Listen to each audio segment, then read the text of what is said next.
বঙ্গোপসাগরে সৃষ্ট নিম্নচাপের প্রভাবে বাংলাদেশের উপকূলীয় এলাকা ও সমুদ্র বন্দরসমূহের উপর দিয়ে মাঝারি থেকে ভারী ঝড়ো হাওয়া বয়ে যেতে পারে। একই সঙ্গে দেশের ১৫ জেলায় ৩ ফুট উচ্চতার জলোচ্ছ্বাসে প্লাবিত হতে পারে বলে পূর্বাভাস দিয়েছে আবহাওয়া অফিস।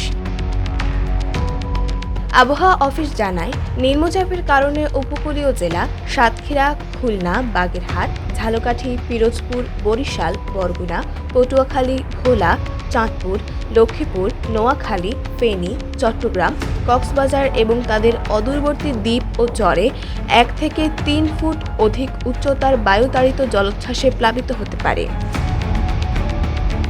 এদিকে শনিবার সন্ধ্যা ৬টা থেকে পরবর্তী ২৪ ঘন্টার পূর্বাভাসে বলা হয়েছে, রংপুর, রাজশাহী, ঢাকা, ময়মনসিংহ, খুলনা, বরিশাল, চট্টগ্রাম ও সিলেট বিভাগের অধিকাংশ জায়গায় অস্থায়ীভাবে দমকা হাওয়াসহ হালকা থেকে মাঝারি ধরনের বৃষ্টি অথবা বজ্রবৃষ্টি হতে পারে। সেই সঙ্গে সারা দেশের কোথাও কোথাও মাঝারি ধরনের ভারী থেকে অতি ভারী বর্ষণ হতে পারে।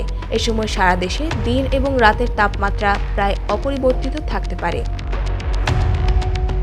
রাদিয়া ইসলাম রিদি, গ্লোবাল ভয়েস 24, ঢাকা।